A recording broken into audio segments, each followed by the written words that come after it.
Language is basically a complex system of labels. It is the label system that thinking minds utilize to contrive a common foundation of agreement. Once this is established, it then also serves as the foundation that will sustain disagreements.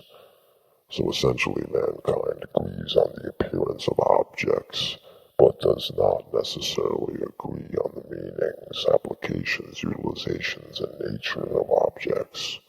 So although man is in harmony about how objects are presented to the mind as filtered through the five senses, he is in conflict as to the concepts surrounding the agreed upon objects. This causes a lot of turbulence. A plethora of relative subjective distinctions then come into play.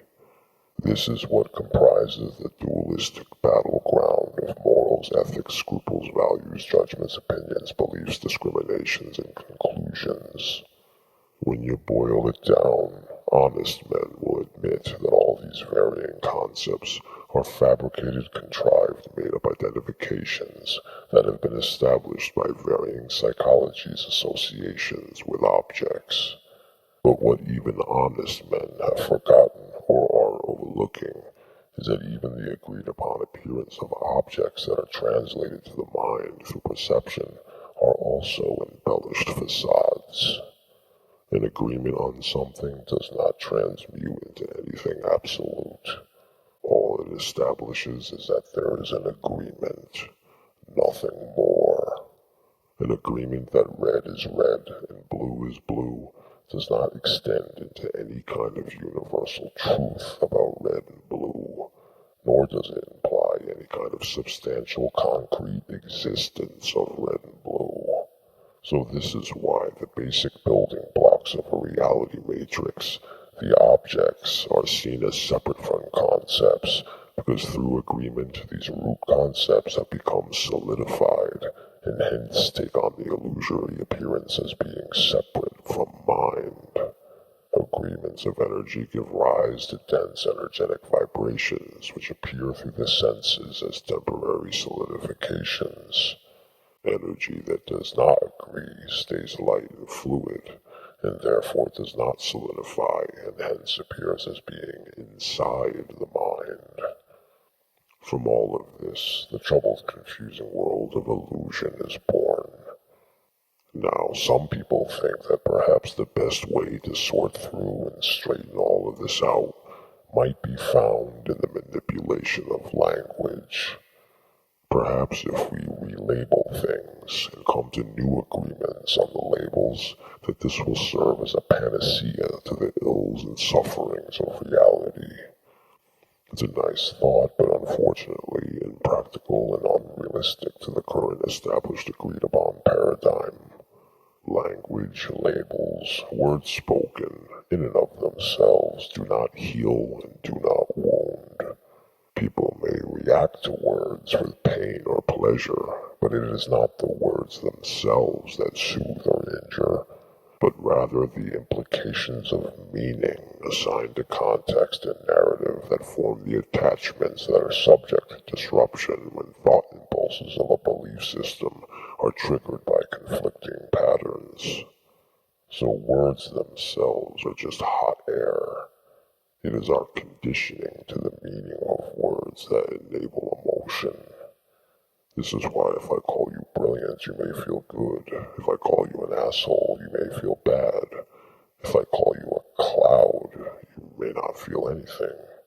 And of course, all of this is subjective to culture. A complimentary word in America may be an insult in China. So is the manipulation of language really going to solve anything? As we have seen with euphemisms, this really isn't the case. You really have to wonder about euphemisms and how they got started. Is a euphemism really about decreasing offensiveness? Or is it really about the avoidance of things that we find unpleasant? Because at some point or another, every word that was replaced with a euphemism was at one time acceptable. Take, for example, being deaf. At one time, it was okay to be deaf, okay to use the word openly and refer to someone as deaf. At some point, someone decided that this word was a little too honest, and we needed a softer word.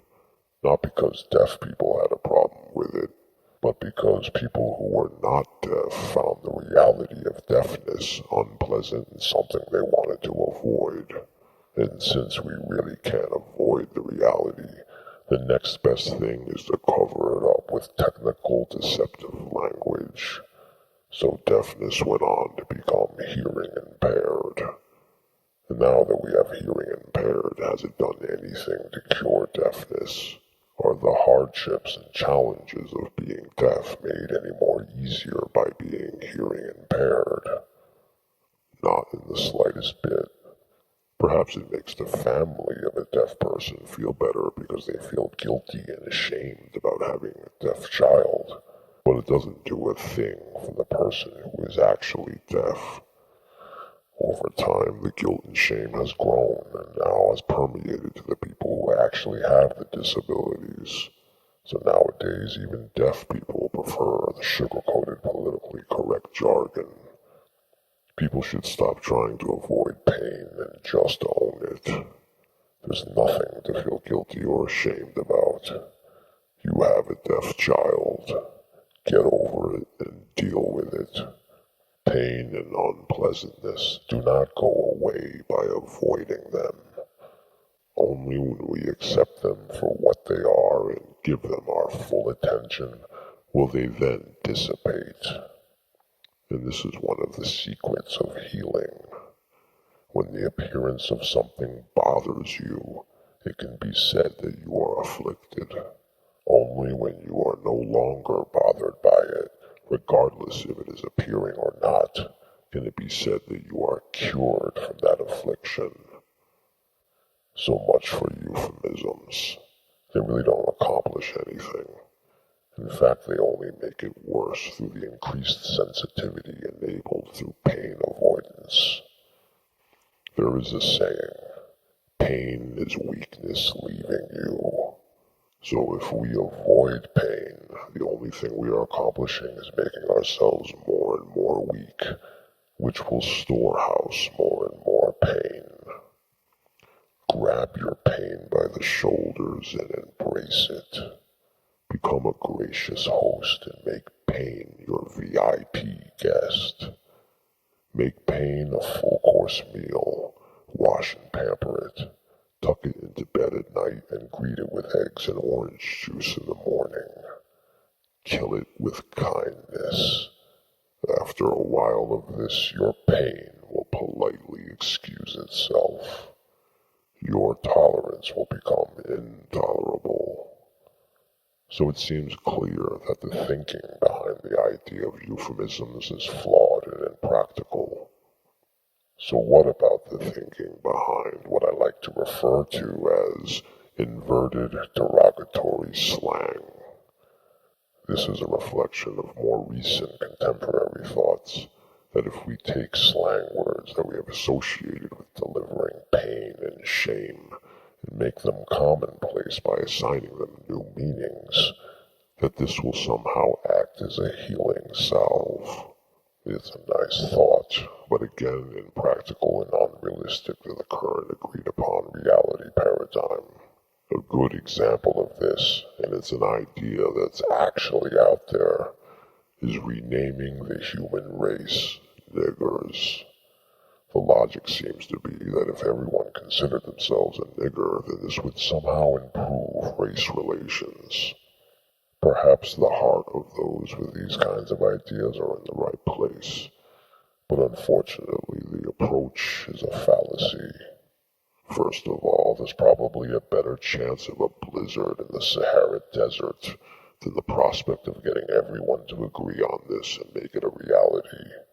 Second of all, renaming the human race niggers would not cure racism, nor decrease bigotry and discrimination towards black people. But even if you got everyone to agree on this and made it a reality, Racists would simply use another derogatory word to refer to black people. And this is the main point that should be recognized. You can take words like nigger, bitch, faggot, spick, honky, kike, chink, or towelhead and give them new meanings all you like. But if you are not breaking down the walls of ignorance that comprise racism, sexism, bigotry, and discrimination, then all you are doing is playing a label game. You don't come offering cures to bigotry, but only the treatment of symptoms of bigotry. And some may say that, hey, it's a step in the right direction, but it really isn't. No more than putting a band-aid on a cancer sore is a step in the right direction. It's like if there was an assassin out to kill you with a certain type of weapon, and you somehow managed to render that specific weapon useless. Would that end the threat? If people want to cure bigotry, then they need to cure bigotry directly at its source, not run around trying to quell manifestations of bigotry. These are not noble causes. A slayer of dragons is known as a dragon slayer because he slays dragons, not because he barricades them in caves, removes their ability to breathe fire, or temporarily directs them away with decoys. An honorable knight worth his salt goes after the dragon itself, and is not satisfied until he has its head, or dies trying. We should take euphemisms and inverted derogatory slang and toss them out the window, and instead roll up our sleeves and get our hands dirty by directly dealing with all the pain, shame, guilt, hatred, malice, spite, resentment, suffering, and ugliness that we so desperately want to avoid. This would be a step in the right direction, and the job won't get done by manipulating language and words and playing a game of labels.